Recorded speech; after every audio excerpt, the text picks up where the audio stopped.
the battle against COVID-19. I got my shot, and if other people get their shot, we're one step closer to defeating COVID. Our children, now among the millions rolling up their sleeves. But amid the hope, some have lingering concerns about the safety. I just want to make sure I'm making the right decision for my little babies. Whenever there's something new that's going to be put in your body, you always have reservations about it. As more vaccines go into arms, a worry. Will it be enough? As long as this virus circulates, it's going to continue to mutate, and as long as it continues to mutate, it can continue to cause variants. Right now, a CBS 2 special report. COVID-19 vaccines. Our children, our future. And good evening, I'm Maurice Dubois. And I'm Christine Johnson. Thank you for joining us. For the next 45 minutes, we're focusing on the coronavirus vaccines. From boosters to disparities, children and the future, we are separating fact from fiction. Trying to get 331 million people in the U.S. vaccinated has been an uphill battle, plagued first by short supply and ongoing hesitancy. Nearly 230 million in the U.S. have received at least one shot of the COVID vaccine, and almost 200 million of those are fully vaccinated. And when it comes to the 73 million children in the U.S. right now, at least 14 million of them have received at least one dose of the COVID vaccine. And just days after the Centers for Disease Control approved the Pfizer vaccine for kids ages 5 to 11, the White House announced it had already secured enough doses for every child in America. The progress so far is thanks in part to the brave kids who stepped up and participated in clinical trials. Mary Calvi spoke with one young lady who has a very personal reason for volunteering. In some ways, Maya Gandhi is a typical 10-year-old. In others, she's quite extraordinary. I felt that this was something that I really wanted to do, something that could really make a difference. A magnanimous gesture for a child, profound when you realize Maya volunteered for the children's COVID vaccine trial. Was there any concern about going in and getting this vaccine before any other children had gotten this vaccine? I was a little scared because I've heard about the side effects and stuff, and it's just being one of the first people to test it out for your age group. Maya, with her mom's blessing and a call to her pediatrician, became one of 100 chosen out of 2,000 who applied for the Rutgers University vaccine study. Being that your mom is a doctor, did that influence your decision? I'd say maybe a little, but I still wanted to do it for me. Nisha Gandhi is an ICU doctor at Englewood Health. She's seen the ravages of the disease from the very beginning, from the front lines. It was devastating to see all these patients coming in. A lot of them ended up dying, their families separated from them, not being able to visit. It's been heartbreaking, even now when we think about it. Experts agree vaccines are vital in making sure those dark days don't come back, with children being part of the solution. The biggest question is, should I get my child vaccinated? And we say very strongly, definitely. Dr. Jennifer Leiter is a pediatric infectious disease specialist at Hassenfeld Children's Hospital. She says reactions are not uncommon, but easily treatable, adding health risks from COVID are too serious to ignore. The risk of myocarditis is multiple times higher from actual COVID infection than it is, from a vaccination. In addition, the virus itself can cause a myocarditis in children. But getting parents to agree to vaccinate their children is still a challenge. Washington Heights is a neighborhood experiencing a high vaccine hesitancy. Yvonne Stennett of the Community League says that children are leading the way. It's the children in the school right now are ambassadors for the rest of the family. So we're able to deliver messages through our young people that come in every day to our school about the need for them to talk to their parents about their siblings. As for Maya, once the emergency use authorization was issued to administer the Pfizer vaccine to children 5 and older, Rutgers lifted the blind in their study and informed Maya that she got the real vaccine, not a placebo. How proud are you of your daughter? I'm so proud of her. I am. I've never been more proud. She's been a rock star. It's amazing. It's been amazing to go through this. I've never been more proud. Now, the danger from COVID is higher for children with underlying health conditions, and for some families, that means taking extra precautions, many living in isolation for the last 18 months. 9-year-old Ali Fierro and his family have lost so much time, but as Jessica Layton shows us, getting the vaccine means a chance to get back to school, go to restaurants, see his grandparents, a return to normalcy. Yeah. So what would be your dream job? Like an astronaut. Okay. Like up in space. Yeah. 9-year-old Ali Fierro is always reaching for the stars. And since the start of the pandemic, that's purely meant trying to stay healthy. It's been really hard. Ali was born with a problem with his trachea and esophagus, affecting his respiratory system. Even the common cold has sent him to the hospital. So COVID was a big threat for Ali. The past 2 years have meant almost total isolation for the family. There were no holidays with the people they love, no play dates for the kids. What's on our bucket list?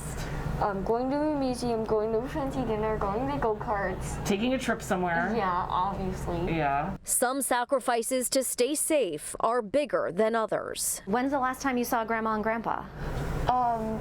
Maybe like, I honestly don't know. It's been a long time. Yep.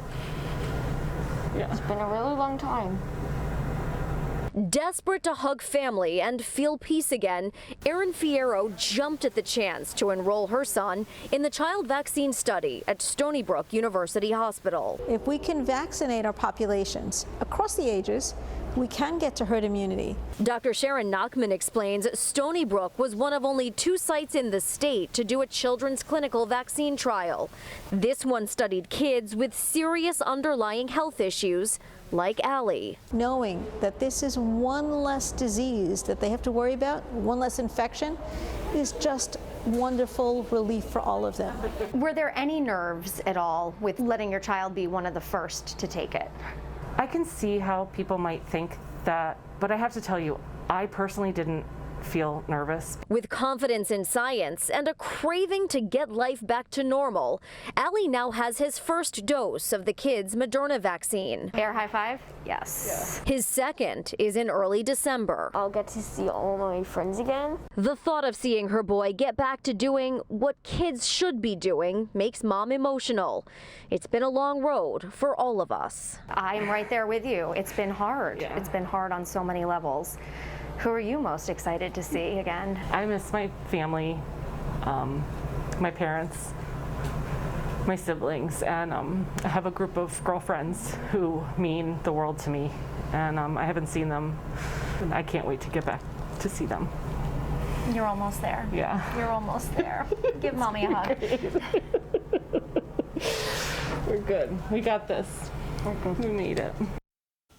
And promising numbers so far for child vaccinations in the tri-state area. In New York, 71% of 12 to 17-year-olds have received at least one shot. It's also 71% in New Jersey, and Connecticut has one of the highest rates in the country, 80%. Well, the decision to vaccinate children as young as 5 years old has not been an easy one for many families. Jessica Moore sat down with a group of parents along with a pediatrician to talk about their concerns. I have 2 toddlers myself. I have a 1-year-old and a 3-year-old, so I get it. I get that there are questions. We all are vaccinated. You had to be to get in the broadcast center. But when you think about giving your kids the shot, there are more questions that go into making that decision. 4 moms split right down the middle about whether to give their kids the COVID vaccine. I don't like putting tons of things into their bodies without knowing how they're going to react to it. What are the long-term effects? It just makes me hesitant to give them something so new. My biggest concern stems from the fact that being a person of color, we're naturally, I think, a little more apprehensive about being vaccinated and not getting the full story, or feeling like we're not getting the full story, right? Now we have vaccines and taking our voice away. My concerns, I'm not readily just on the front of the line to say, here's my children. And so when you say taking your voice away, what do you mean by that? Well, We all started where the world was burning down. Everyone was, was dying. The whole world was dying. And then it felt like we woke up, and then there's a vaccine for adults, which is great, right? And then fast forward, now there's a vaccine for children. It just seems so fast. The wonderful thing about vaccines is that we do understand them. Even the mRNA vaccines, these vaccines have been worked on as far as studying in the outside public throughout not just the United States, but in other countries for over 20 years. This research is not that new. I think there's no risk-free choice. So what happens if we don't give the vaccine? What happens if our child gets COVID and we failed as moms to protect them? What happens if they get multi-system inflammatory syndrome with children? This is real. What happens if they get long COVID and 6 months later, even though they didn't have symptoms at the time, 6 months later they have joint pain and fatigue and they can't play soccer the way they were supposed to play soccer? I'll tell you, a long time ago, I had a patient, this is about 15 years ago, and the mom didn't want to vaccinate for pertussis. And the baby, I can still picture her in her pink sweater, and she's holding her baby's hand in the intensive care unit, and what she wouldn't give to go back in time if she had the ability to vaccinate. Did that story change any of your minds? Did it make you feel something? Oh, yeah. Oh, my gosh. I immediately thought, oh, my God, what if that happened with COVID? Some informative dialogue right there. And these parents had so much more to ask, including questions about infertility. The conversation continues later here in our show, so stay tuned. Now, you may have noticed a QR code popping up at the bottom of your screen. It's an easy way for you to access more information on COVID-19 vaccinations. So just take out your phone, and when you see it, scan that QR code, and it'll take you right to more resources, including where to find vaccination sites near you. The possible new target to reach herd immunity, 90% of Americans protected against the virus, but that doesn't just mean vaccinations. A member of the FDA's vaccine recommendation panel weighs in. He said, I did it. I said, you did what? He said, I got the shot. From skeptic to advocate, the one-time holdout who is now on a mission to get his community vaccinated. The idea is that your immunity does not last forever when you get vaccinated, and it certainly doesn't last forever if you get the actual infection. The third dose. A doctor addresses some of the lingering questions about booster shots.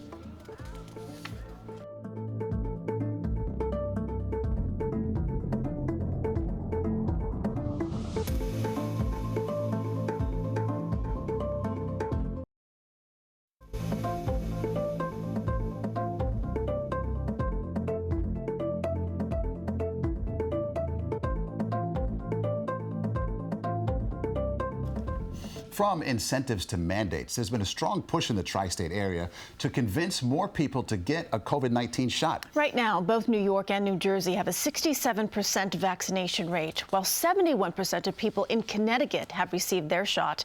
But it leaves many in the area still unvaccinated. Whether it's fear, religious beliefs, or wanting more information, when it comes to the COVID vaccine, everyone has their own reasons for getting the shot or holding out. Cindy Hsu spoke to a local youth mentor who was hesitant to get the vaccine, even as his friends hounded him for months. Honestly, I did not trust it. It came out too fast for my liking. Jarrell Hughes is talking about the COVID vaccine and why he did not want to get it. He's the director of after-school programming at the Bronx River Community Center. And even when vaccine drives came to his center, he wasn't ready. For me, as a man of color, first of all, whenever there's something new that's going to be put in your body, you always have reservations about it. Hughes is also a basketball coach, and while he held off on getting the vaccine, he finally did it in late September. Jarrell, what changed your mind? Two things. Well, the vaccine itself finally got approved by the FDA, and then secondly, the mandate. I'm not wealthy. That's not a decision that I can make very easily not to take it. Whoa!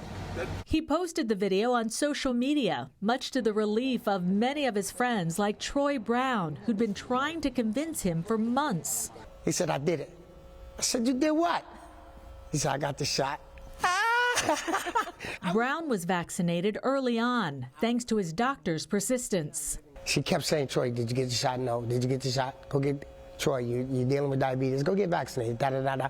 I went, got vaccinated. And now I became an advocate of the vaccination. I let the world know it's time. Come on. As for Jarrell Hughes, feel good about it. Just hope, again, long term, hope everything works out for the best. Short term, I'm feeling good. took a while, right? Yes, it did. Yeah.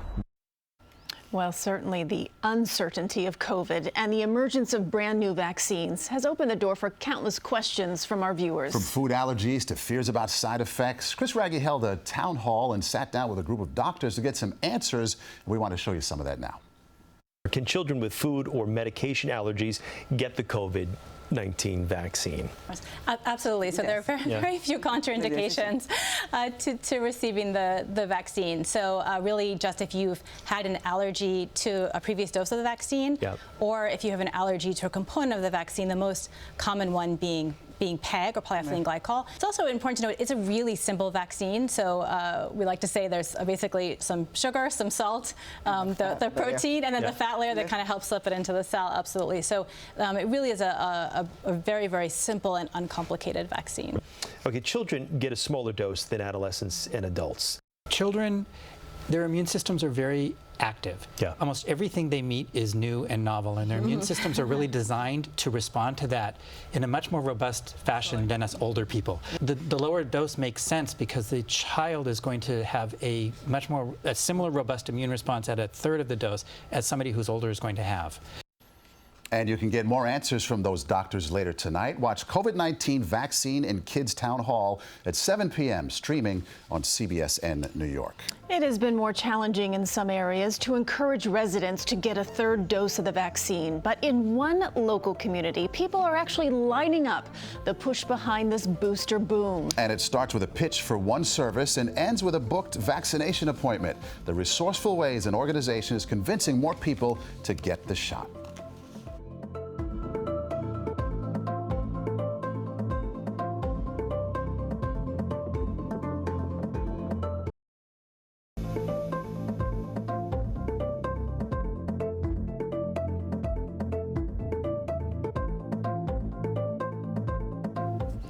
While many are still weighing whether to get their first COVID-19 vaccination, millions have already lined up for a third dose. Since the CDC recommended booster shots in September, more than 25 million people have received theirs, with more than 2 million of those given out in the tri-state area. Dana Tyler visited one New Jersey county experiencing a booster boom.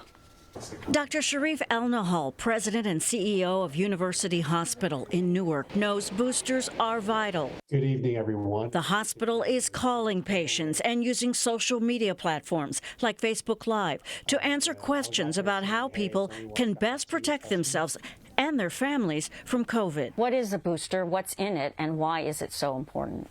A booster is just basically a way to train your immune system to fight the coronavirus even better. And so for Pfizer, it's basically the same shot. For Moderna, it's half the dose. And for Johnson & Johnson, it's the same dose for adults. But the idea is that your immunity does not last forever when you get vaccinated, and it certainly doesn't last forever if you get the actual infection. 67-year-old James Eubanks works as a shuttle bus driver at Newark Airport. Now, how are your first 2 doses? He's in constant contact with strangers and didn't hesitate to roll up his sleeve to get a Pfizer booster shot. Well, Mr. Eubanks, feel good? Thank you. Oh, yeah, very much so.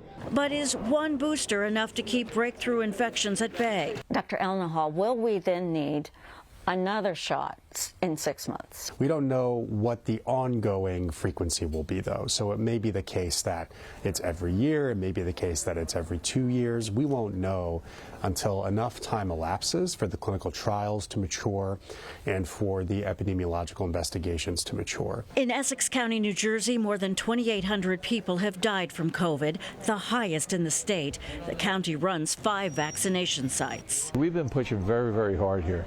We have a call center. I've been sending mailings out. We're putting it 150% into this. It's about life and death, especially in this county, the number of people that we've lost. At least 30,000 booster shots have already been administered in Essex County. So I received both vaccines in this arm. Is that what we're going to do? For people with underlying health conditions, a booster shot is critical. So I have chronic Lyme, and I see an infectious disease doctor, and he advised me that I would be a really good candidate for a booster. I actually looked forward to it. I was waiting for Moderna to be approved, and here we are. I'm getting the Moderna booster, and I want to get rid of this virus or reduce it to less than a pandemic status, and want to do my part to make that happen. With children ages 5 to 11 now eligible for COVID vaccines, will they also need additional doses? I don't know if children will need boosters. I think it's way too early to tell. Now, high vaccination numbers in the 5 boroughs have been touted by city officials, but a closer look reveals some areas are still lagging far behind. In several neighborhoods, not even half of the residents are vaccinated. Andrea Klein-Thomas looks at the efforts to combat this lingering hesitancy. Just Been Tested, or JBT for short, brought its mobile unit to Betsy Head Park in Brooklyn. I'd like to get a COVID test today. To people passing by, Adam Blair and Juan Giraldo first make a pitch for COVID testing, but they hope it just opens the door for a deeper conversation. How are you doing today, ma'am? Good. Good. Are you vaccinated? JBT is one of many community organizations identified by the city to go into neighborhoods with low vaccination rates. Here in the Ocean Hill, Brownsville community, about 55% of residents are fully vaccinated, trailing behind the city average of nearly 70%. Things that the CDC and the DOH produce and pass down are often viewed with some degree of skepticism. Black residents are the least vaccinated at 46%. White residents follow at just 53%. Blair and Giraldo are addressing hesitancy with no judgment. We plug ourselves in that game of telephone and provide the right information. We're trying to get number one's message back into the loop. And city leaders say that, coupled with a television PSA campaign, COVID-19 vaccines are here. A $100 incentive and mandates are working. Parents coming and seeing their kids getting vaccinated and seeing how important that is going to encourage more family members. For now, Shakira Jones gets tested regularly, although she's been getting pressure from her family to get the shot. Two of my friends got tested and they ended up catching COVID like right after, so that made me nervous. But conversations with Blair and Giraldo helped address some of her concerns, maybe even influence a change of heart. Every place is requiring a vaccine card. You can't travel, you can't do anything. So it's just like, I have to do it. While many people briskly walk by JBT's table, it's genuine conversations that could make the difference in protecting the entire community, one person at a time. The tough road to get back to normal in the U.S. We're going to have to figure out a way to vaccinate the unvaccinated. We're not going to boost our way out of this pandemic. A member of the FDA's vaccine panel says 3 major things are holding us back from herd immunity. What are those 3 things, and can we overcome them? There are too many experts, so many hands in the pot. Your head is just spinning with so much information. Parents bogged down sorting through the facts about the vaccine and misinformation. Now they're sitting down for an open conversation with a pediatrician.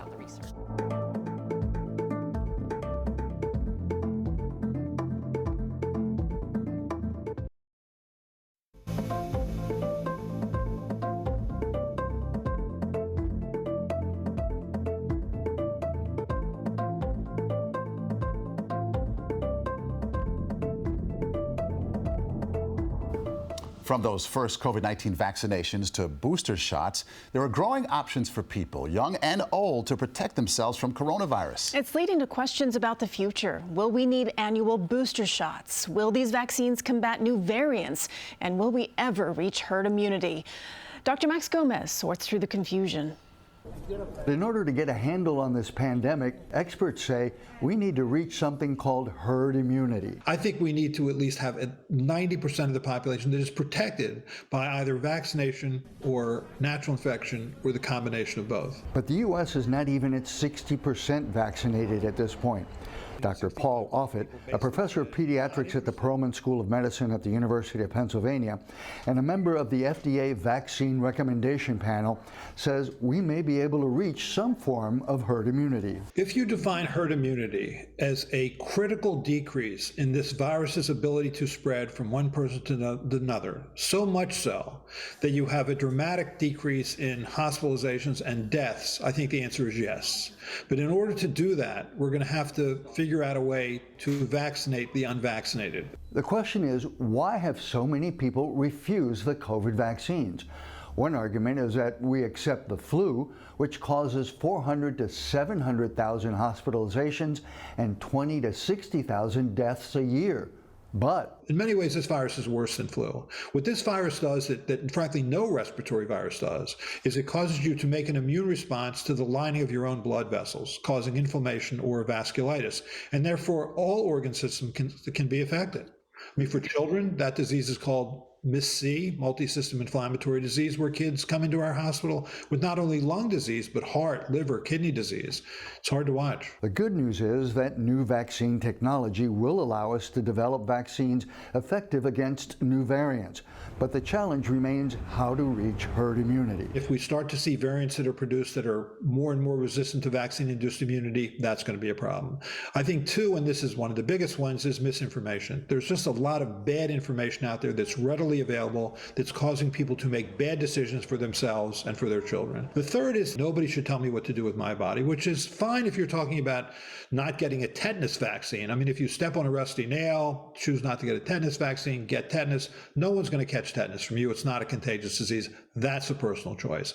This is a contagious virus. This is a virus that you can transmit to other people. So you're not just making a personal choice. And I think that's probably the most upsetting part in all this, which is we just don't seem to care about our neighbor. 4 moms, a doctor, and a long list of questions. These mothers are vaccinated, but not all of them are sure their children should get the shot. Hear the second part of their revealing conversation with a doctor as they try to navigate towards making the right decisions for their families.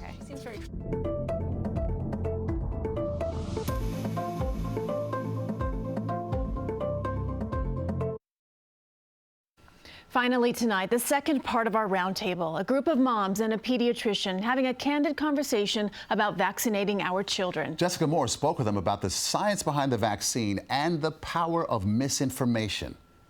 So Talia, I wanted to bring you in. Talk to me a little bit about some of the questions that you and your husband discussed before making this decision and your thought process. I really trusted kind of the science behind it. I think that it was also that our kids kind of really suffered this past year and a half. You know, we were really not letting them do a lot, and we wanted things to get back to normal. So getting the vaccine really felt like the best way to get things back to normal. And I also really felt like I wanted them to know that they were kind of part of a bigger picture, too, and that it was a public health issue. Alyssa is a scientist whose 4-year-old daughter is currently enrolled in a clinical trial for the pediatric Moderna vaccine. I worried about the effects of COVID on my kids long term, and I sort of really understand deeply the effects of the vaccine, how long it sticks around, how safe it is. I want nothing more than for things to be back to normal. Like, I see this toll it has taken on my kids educationally, like interpersonally, socially, and I don't put my kids in a car without a car seat. I don't let them walk across the street without holding my hand.